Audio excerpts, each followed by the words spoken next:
小的真傻。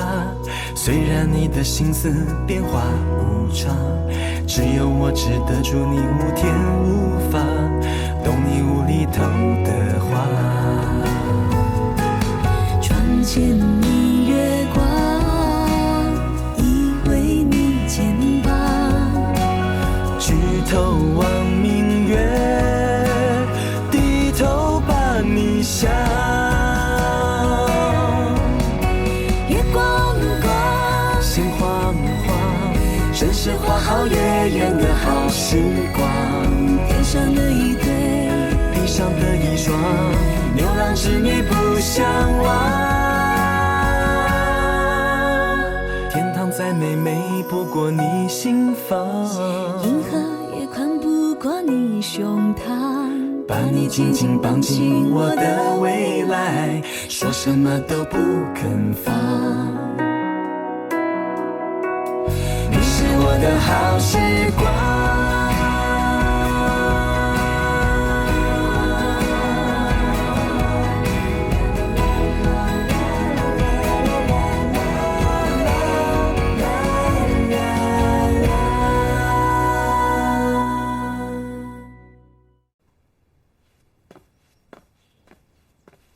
少爷，少爷，顾郎中让我交给你的挑战书，他要向我挑战？他好像是来真的。你不用理他，他这人我了解，雷声大雨点小，不搭理他就行了。哎，少爷，这顾郎中还等着呢，你真的不去了？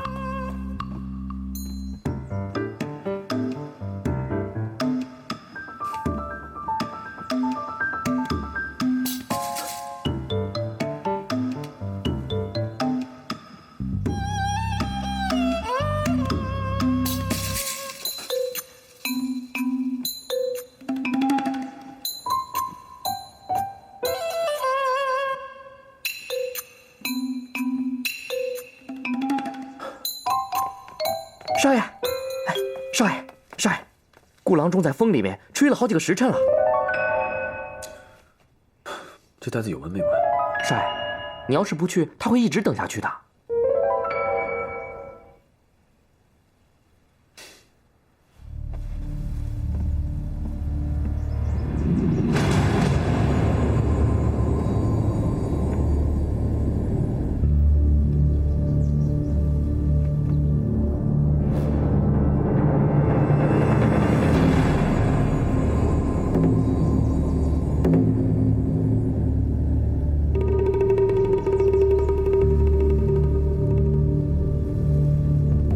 说吧，你想怎么斗？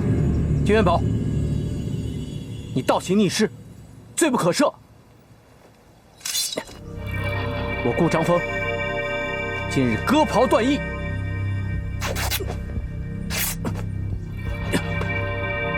与你20多年的情谊就此了断。从此以后，我们不再是兄弟。呀！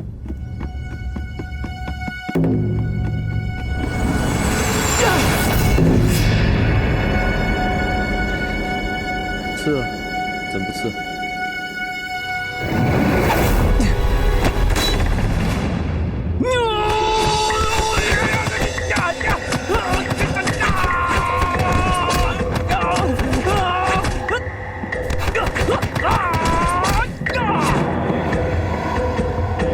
你还手啊！你怎么不还手啊？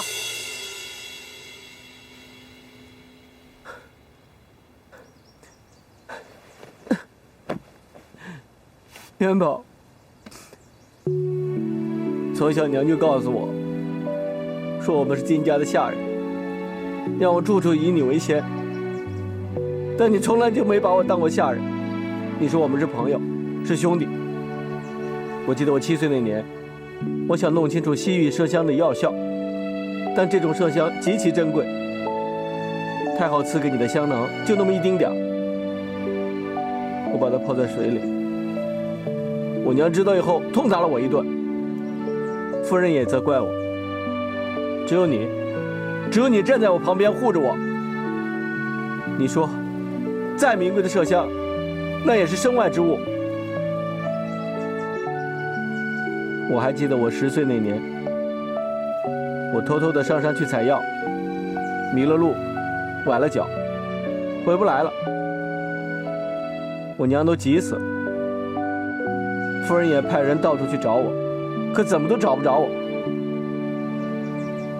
正当大家要放弃的时候，只有你不放弃，你还带着人继续找。后来找到了我当时都快饿死了。当时你说我们心有灵犀，你说你一定能找到我，你说我们是兄弟。元宝，你就看在我们20多年兄弟的情谊上，你就成全我跟雪儿好不好？不要再伤害大家了。兄弟，总有一天你会明白，我所做的一切都是为你好。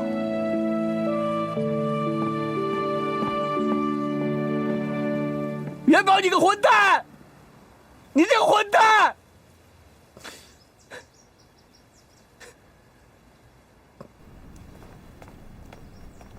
夫人少爷，请。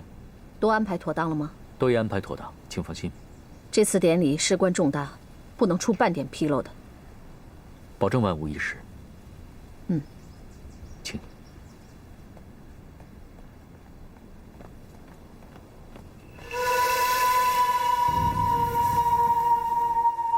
我今天看上的那几批段子，记得叫我去拿，千万不要忘记了。嗯。哦，还有你要记得把燕窝炖了。是。那你们去吧。是。刘管家，刘管家，可找着你了。主子，属下已按照你的部署行动，只要金元宝点燃大炮，必定会被炸个粉身碎骨。哦，金元宝一死，立刻通知2殿下。遵命。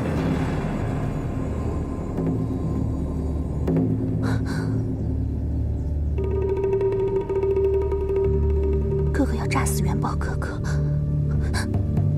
怎么办？怎么办？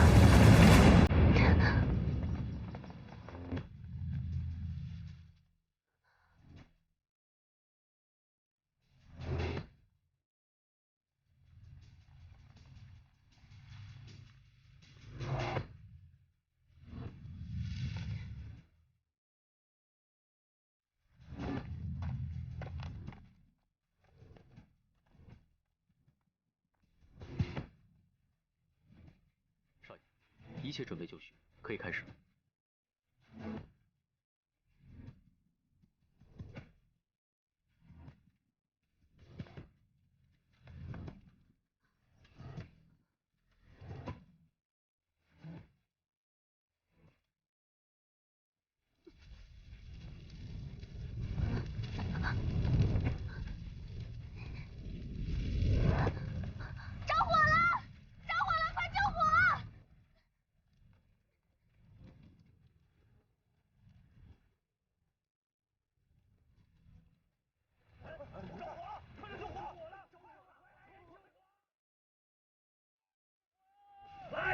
救火！快！你们几个去那边！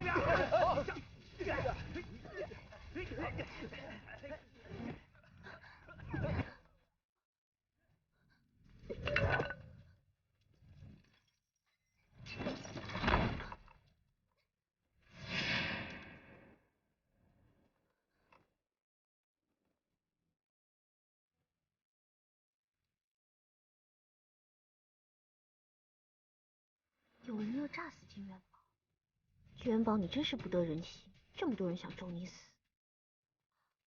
完了，今天是他的就职典礼。哎。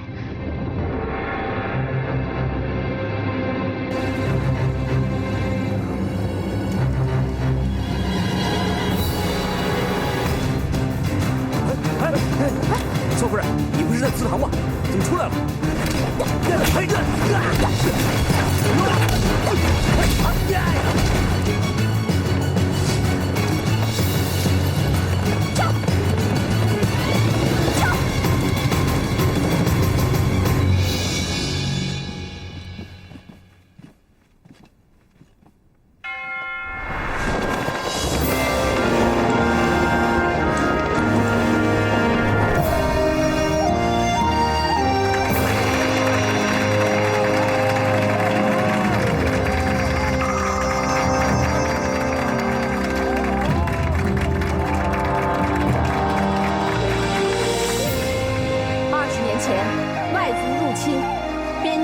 难。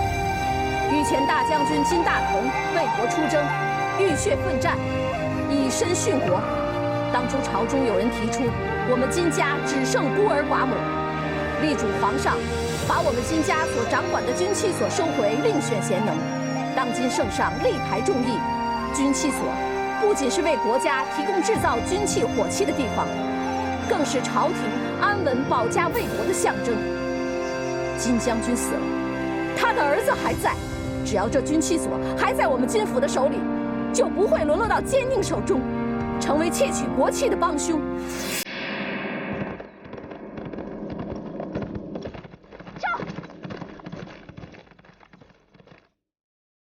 20年，弹指一挥间，我这孤老婆子已经看管了这个军器所20年。如今我的儿子金元宝已经长大成人了。元宝，你的身上流着你父亲忠君爱国、保境安民的热血。今天，我已经向圣上正式请旨，由你正式接管军器所。你准备好了吗？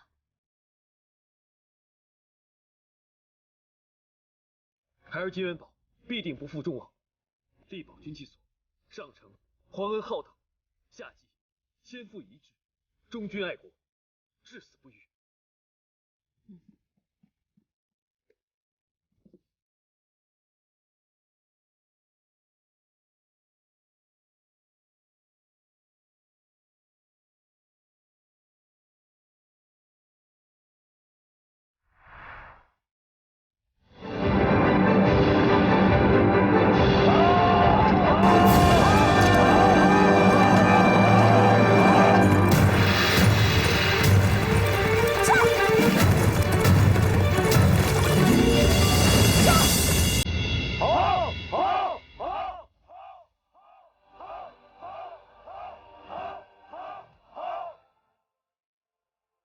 古人云：“工欲善其事，必先利其器。”我们大明所有最厉害的武器，都是由我们军器所制造的。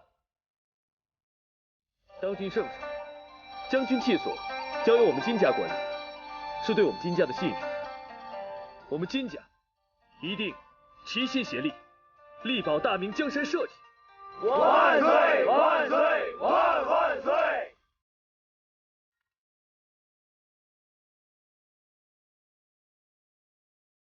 这尊大炮曾经立下赫赫战功，皇上御赐神威大将军，所以我们在军器所今日大典点燃此炮，以显我大明的军威，再创辉煌。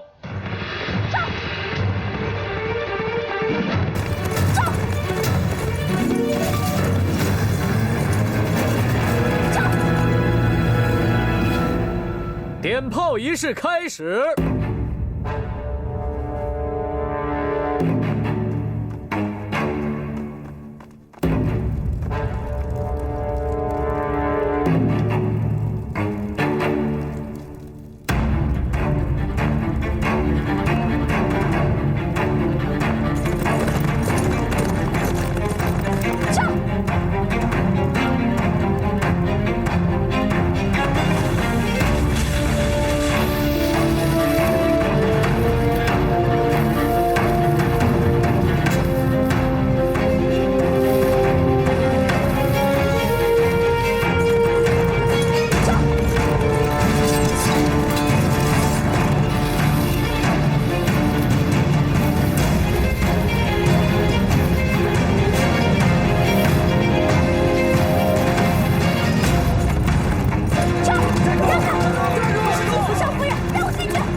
少爷，元宝，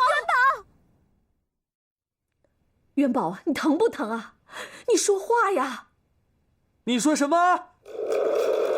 什么？我说你还疼不疼？啊？元宝，你听不见啊？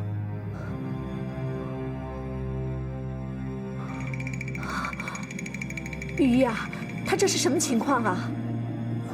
夫人，不要着急，少爷身上没有受伤。那他这个耳朵怎么听不见呀？他是被震伤，只是暂时失去了听力。暂时？你说他聋了？他只是暂时失聪，好好调养，我想不需太久，很快就会康复的。那多久才会好呢？难说，因人而异。不过，少爷正当精壮之年，我想不需太久。夫人，少夫人，请你们放心，我为少爷开几副药，让他卧床静心休养。哦，阿福，赶紧去抓药。是夫人，谢谢啊。元宝啊，元宝，听见没有？你要好好休息，啊，很快就会好的。啊，好好休息。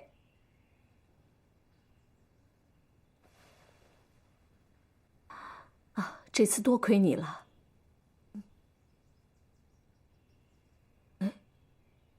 可你是怎么知道有人要害元宝呢？我在祠堂的时候，外面有人递了一张纸条进来，说是要炸死元宝。什么？一开始的时候，我也以为是有人在开玩笑，但后来我越想越不对劲儿。再后来，祠堂就着火了，门就开了，我就冲了出去。那你知道是谁送的纸条？不知道。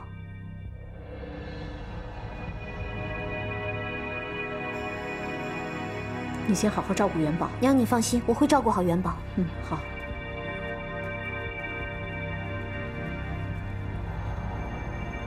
听得见吗？啊？你不是答应了我，今日元宝会有个体体面面、庄严盛大的就职典礼吗？是文昭办事不力，虽用心筹备，执迷之极，可终还是百密一疏。金府掌管军器所这么多年，从来没有出过任何事情。今日新主上任，居然差点被自家制造的大炮给炸死。就算是圣上不说，这传出去也会是贻笑大方。这金家的颜面何存呐？这门大炮一直是由军器所的秦管事负责管理，具体情况文昭也不是很了解。典礼之前，不都是要经过严格的检查吗？是，按照规矩理应如此。具体的事情还要问秦管事。只是刚刚得到消息，秦管事已经被炸身亡了。只怕此事不是意外。姑妈的意思是，有人不想让元宝上这个位子。文昭啊，元宝现在还要卧床休息，你赶快回军器所查清此事，给我一个交代，给圣上一个交代，给满朝文武一个交代。文昭明白，自当尽力。来，文昭，今日多亏你反应敏捷，不然你姑妈这把老骨头怕也要扔在那儿了。这2天诸事繁多，将军府啊、军器所啊，麻烦你多上心，方方面面的多照顾一些。我知道了，姑妈，多谢姑妈信任，文昭责无旁贷。等几日，元宝康复如初了，他也真的需要有你这样的人左右帮衬。我知道。哦，对了，元宝的伤势怎么样了？御医刚刚给他看过，身上没有受伤，只是耳朵暂时失聪了。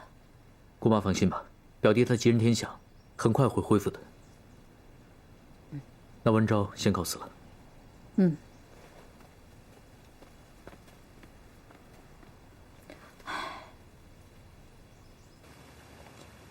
怎么样，好点没有啊？啊！我说你到底是左耳朵聋还是右耳朵聋啊？我听不见。听不见是吧？好，我告诉你啊，你呀，居然敢这么大胆把我锁到金家祠堂，哼，你到底是把我当小猫还是小狗啊？喜欢的时候就过来抱抱亲一亲，不喜欢的时候就一脚踢开。我告诉你啊，要不是有人放我出来啊，我早就把你们金家祠堂给烧了。啊！金元宝，下次你要再敢欺负我的话，我绝对不会救你。我一定买2两老酒，坐在房顶上看你被炸飞。啊什么？听不见是吧？很好，我告诉你啊，你金元宝就是一个王八蛋，知道吗？啊，点头。点头。哦。对了，我继续说啊，你呢不但是王八蛋，而且狂妄自大、自私自利、目中无人，什么优点都没有，对不对？啊！点头。对了。我告诉你，而且你就是一个大混蛋，金元宝，你要知道自己是一个大混蛋、大白痴、大傻瓜、无理取闹的大混蛋。啊！点头。太棒了，我从来没有像现在这么爱过你，终于承认自己是个大混蛋了，对不对？啊！好乖哦。好了，以后说你笨就要点头，知道吗？很好。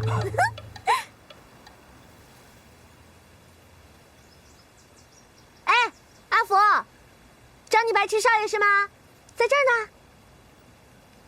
阿福，这儿呢。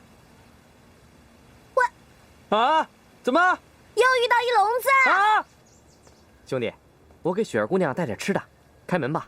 啊，进去吧。放我出去！你们凭什么抓我？我不是金府的人，凭什么要抓我？还有没有王法了？雪儿姑娘，走开！少爷吩咐过了，没有他的命令，您不能出这个房子。放开我！还有没有王法了？走开！凭什么抓我呀？雪儿，少夫人，快放开！让开！少夫人，你怎么在这儿啊？少夫人，你终于来了。金元宝他说要纳我为妾，在成亲之前都要把我关在这里。金元宝，阿福，怎么回事？少夫人，少爷吩咐过了，没有他的命令，谁也不能放雪儿姑娘走的。少爷吩咐。好，那我现在就让你的少爷同意放了雪儿姑娘。金元宝，我现在要把雪儿姑娘放了，同意不同意？啊？少爷啊，喊你呢。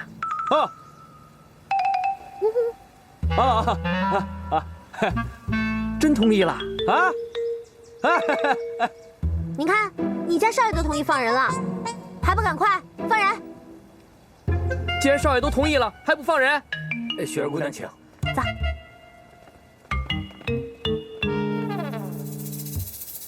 哎，金元宝是混蛋，对不对？啊。漂亮。少爷啊，你是混蛋啊？啊！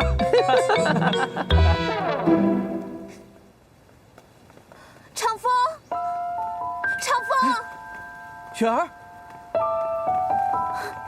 雪儿，长风。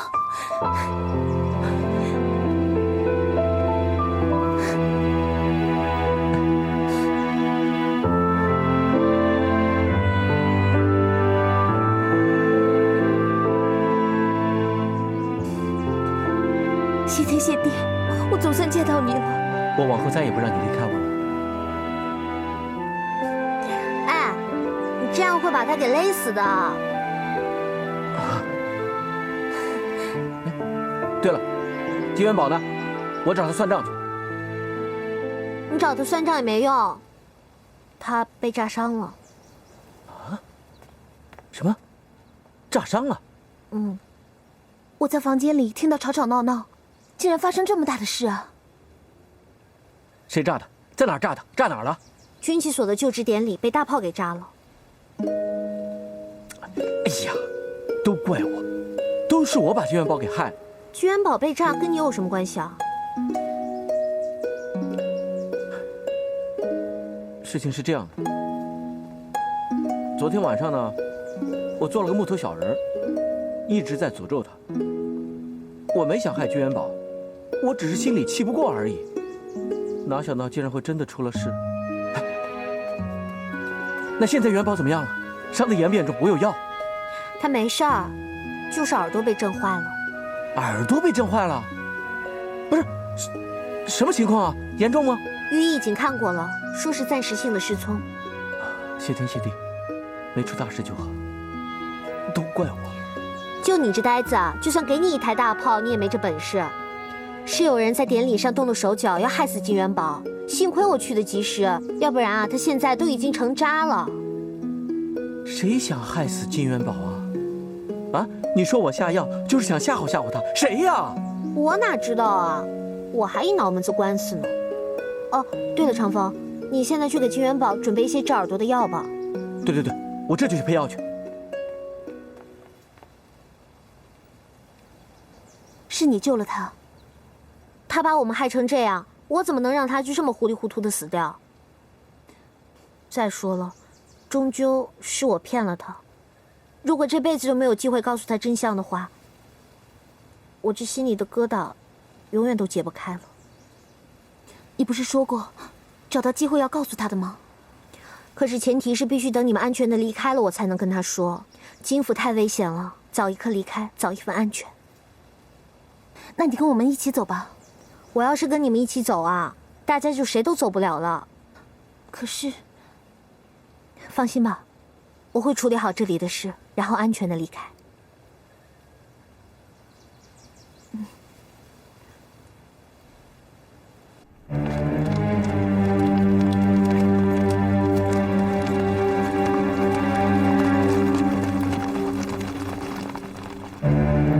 站住！什么人？将军府来人，有夫人守御。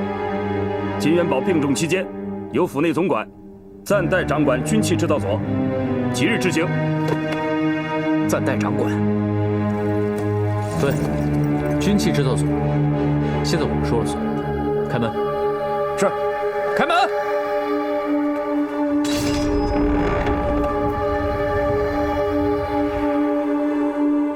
正，我奉夫人之命，前来调查大炮爆炸事件，所以你们任何一个人必须随时接受我的询问，而且暂停各部门负责人的职务，由我代为掌管。刘大人，这是军器所所有的钥匙，给我吧。啊。从即刻起，你们任何一个人未经我的允许，不得擅自出入。特殊时期，军器所的一举一动必须经过我的审查，都听明白了？明白了。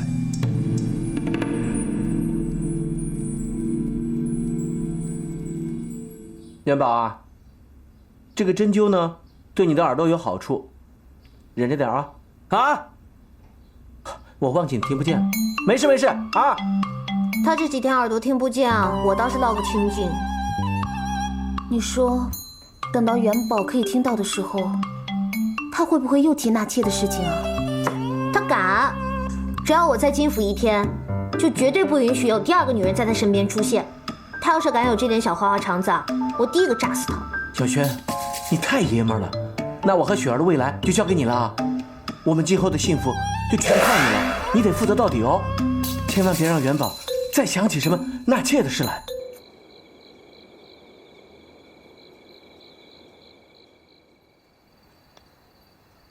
元宝，有一件事情我憋在心里很久了，一直想要告诉你。可是我害怕我说出来之后，会有可怕的事情发生，所以，我一直都不敢告诉你。我死不要紧，可是我不愿意雪儿跟着我一起受牵连。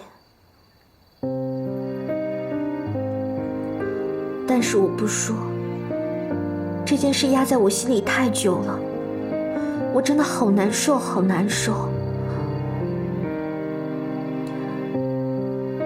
趁你现在听不见，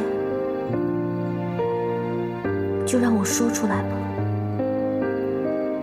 你听不见，我才有勇气说。元宝，其实我骗了你。我不是江小雪，我也不是什么江阁老府的千金大小姐，我的真名叫玉麒麟。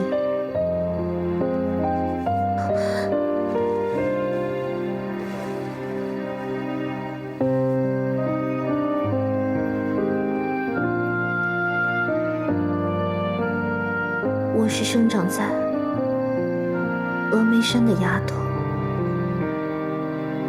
父母是谁，我都不知道。从小是养母把我养育长大。后来那天，我误打误撞地进了恒昌客栈，刚好碰到江小轩在逃婚。他逃了，我却被关了起来，逃也逃不掉。后来就被盖上了红盖头，就这样被误嫁到了金府。这是太后御赐的金玉良缘，我怎么敢说穿啊？如果说穿的话，就会有天大的祸事会发生。可是，在金府跟你在一起的时间越久，这件事就堵得我心里越难受。我好不容易下定决心，想要把事情的真相告诉你。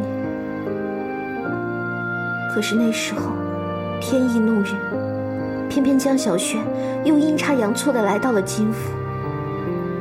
我不能说出真相，如果那时候我把戴家的事情说了出来，他也会一起受到牵连的。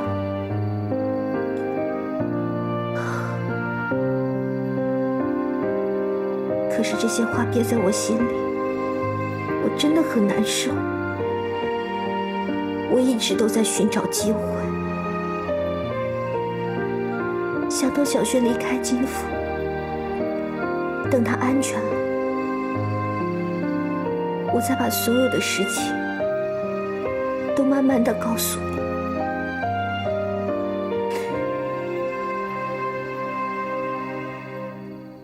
我不知道告诉你之后，你会是什么样的反应？也许你会大怒，也许你会惩罚我，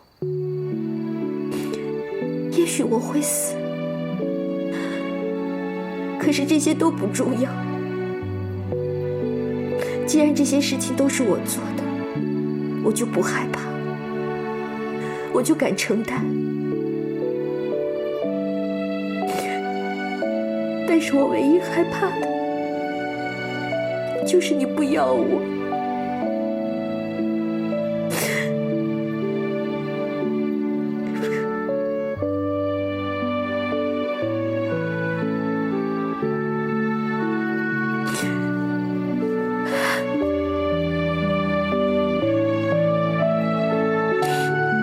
月宝，我虽然骗了你，可是我真的不是有意的。我的身份是假的，可是我对你的情谊是真的。我甚至希望我自己可以是真的江小轩，永远都和你在一起。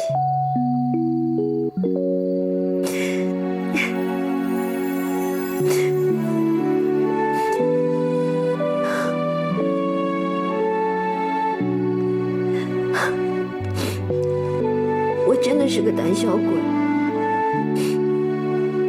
只有在你完全听不到的情况下，我才敢跟你说这些，因为我怕你生气，怕你以后再也不理我了。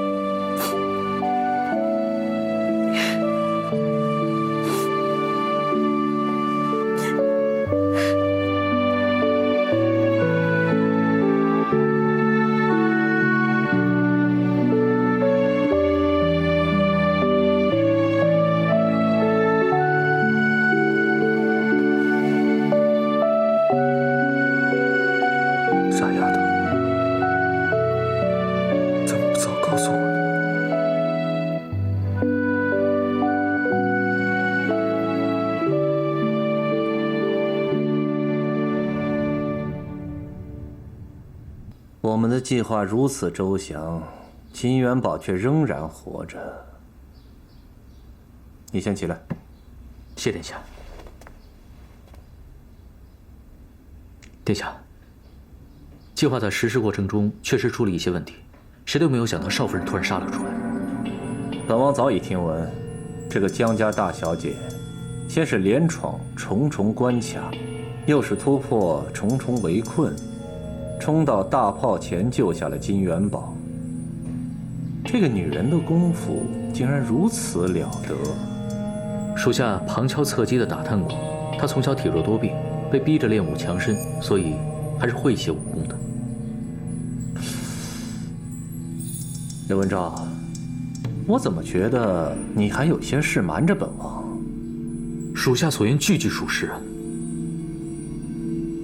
那他又是如何知道此事，前去救金元宝的呢？这当日之事，算上你和我，也就几个人知道这件事情。那么这件事情又是如何泄露出去的呢？柳文昭，本王真的是疑惑得很啊。殿下，金元宝现在卧病在床，而且金夫人也没有怀疑到属下，还令属下彻底查清此事。这次虽然没有炸死金元宝，但是属下已经掌握了军器所，而且在重要的位置都安插了我们自己人。所以只要金元宝一日不复原，军器所就会为我们所有。真的？真的。不错，不错，不错，不错，不错，不错。柳文昭，柳文昭，看不出来，你还是有点用的嘛！啊！谢殿下夸奖。不过，门户还是要清理的。此人既然知道大炮要炸，也很有可能知道谁在背后指使，留着必有后患。你这门户，是你来清理，还是本王来帮你清理？此事交给文昭就是了，绝不牵连殿下。太子监国已经有数日，我们的时日已经不多了。如果再不抓紧时间毁掉金江联盟，恐怕大业难成啊！臣明白。文昭，来，过来，过来。这把七星宝剑跟随我多年，吹毛断发，乃是天下罕见的利器。喜欢吗？殿下爱我，臣不敢。送你了。不要。谢殿下赐剑。此剑从不走空，或是取金元宝首级，或是你自己留着用。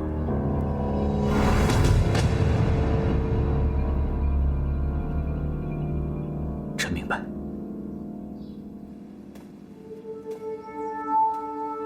此事只有你我二人知道，怎么会泄露出去呢？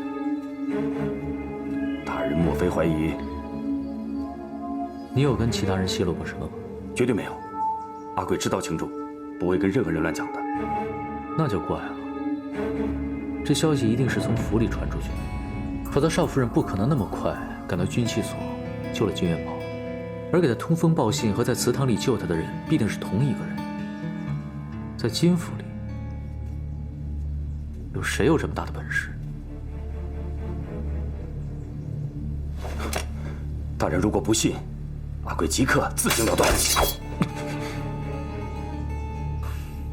把他放下，把他放下。我若不信你，自然不会留你活到今天。只是我觉得这事太蹊跷了。高一点，好，再高一点，再高一点，来，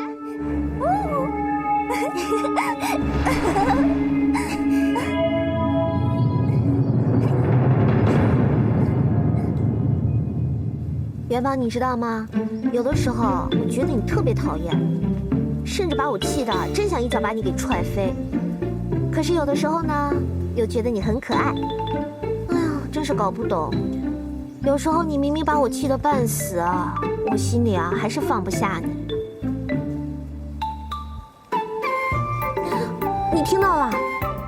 啊？哦。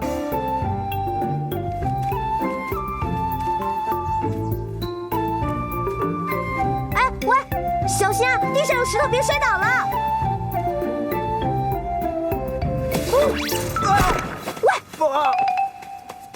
没事吧？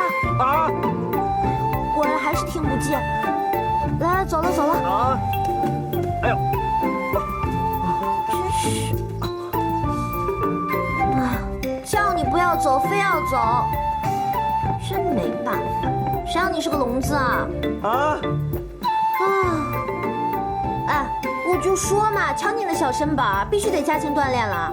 你看，要不是我从小习的一身好武艺，我怎么可能嗖几下就把众侍卫给打倒，然后一下把你从鬼门关给揪了回来？哦，我忘记你听不见，耳朵有问题啦。